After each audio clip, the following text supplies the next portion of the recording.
Assalamualaikum warahmatullahi wabarakatuh. Selamat datang di aplikasi Sidalang.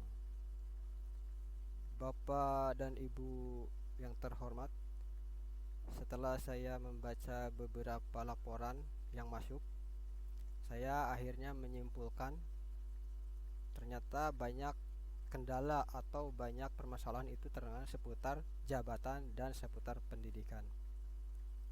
Perlu diketahui bahwa referensi untuk jabatan dan referensi untuk pendidikan itu sudah disediakan oleh pihak BKPSDM. Yang pertama akan dibahas adalah tentang jabatan. Jika muncul di atas peringatan seperti ini artinya jabatan yang data jabatan yang ada pada pegawai tersebut itu tidak tercantum dalam referensi jabatan yang berlaku di aplikasi Sidalang. Oleh karena itu harus diperbaiki dan di sini akan dijelaskan caranya. Cara menambahkan data jabatan yang benar itu yang pertama kita klik tambah. Ya. Di sini ada 3 pilihan yaitu struktural, fungsional, dan riwayat jabatan. Saya anjurkan atau kami anjurkan dari pihak panitia itu untuk menggunakan yang dua ini, jabatan struktural dan jabatan fungsional, di mana kita ketahui hanya dua jenis jabatan tersebut. Adapun riwayat jabatan itu adalah jika pada waktu pengisian jabatan dengan struktural atau jabatan dengan fungsional ini referensinya tidak ada, maka gunakanlah riwayat jabatan. Karena ini mengacu kepada SOTK baru. SOTK baru ini dipakai atau digunakan oleh BKPSDM pada awal tahun 2020.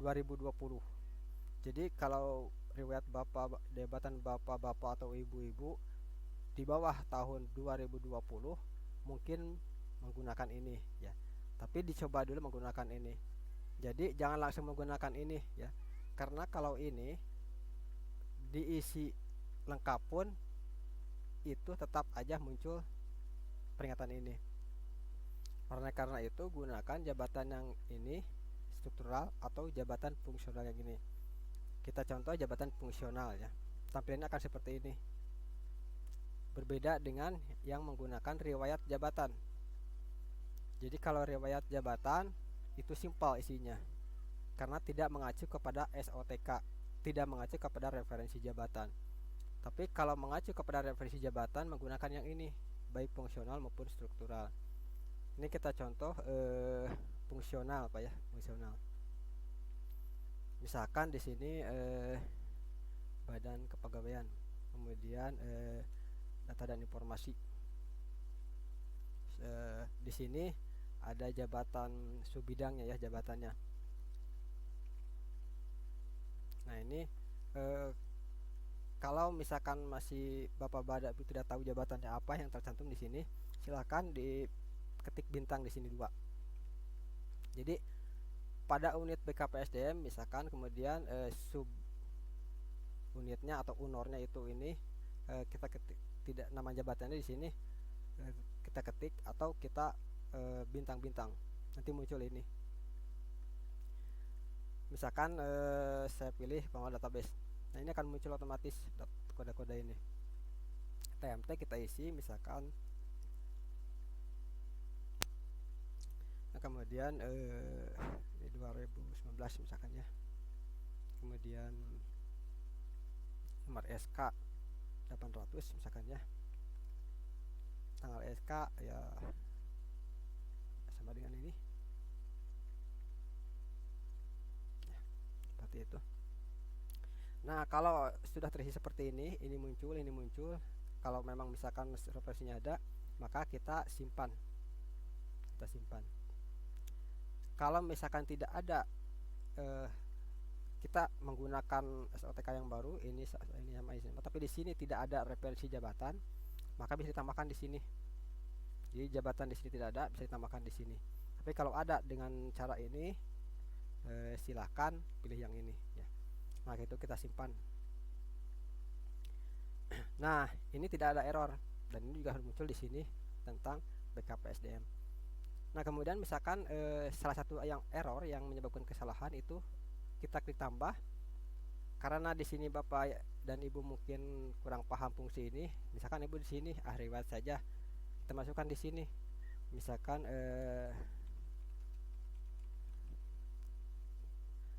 katakanlah mulai kemarin ya, mulai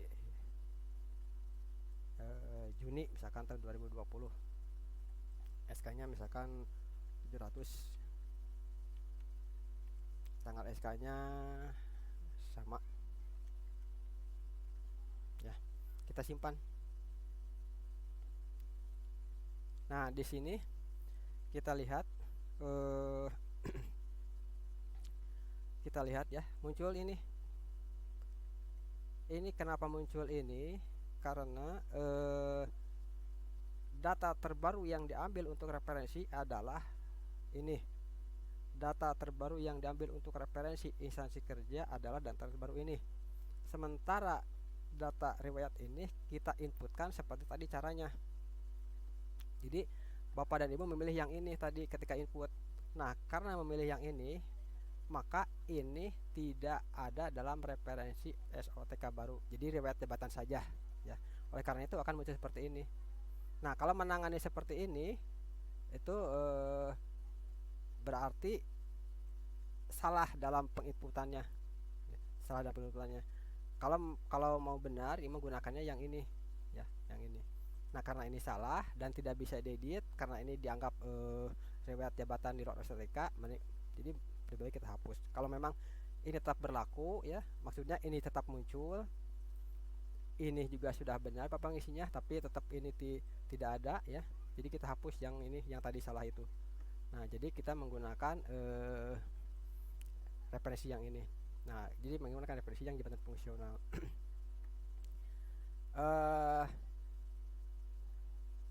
Kemudian kalau misalkan data tersebut ya, data ini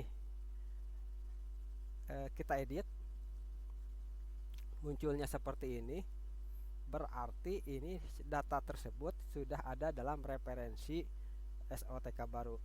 Tapi kalau muncul seperti tadi itu, formatnya seperti ini, berarti ini tidak muncul dalam SOTK baru, tidak ada referensi SOTK baru. Jadi kalau misalkan data yang terakhir yaitu munculnya seperti yang tadi, maka itu akan menyebabkan di sini tadi peringatan tadi itu. Itu tentang jabatan. Jadi sekali lagi, dalam penambahan jabatan itu silahkan dua ini yang digunakan untuk yang terbaru. Kalau dalam jabatan ini tidak ada referensi yang ditemukan, misalkan fungsional ya ataupun struktural tidak ditemukan, silahkan lapor ke pihak BKPSDM untuk diperbaiki referensinya.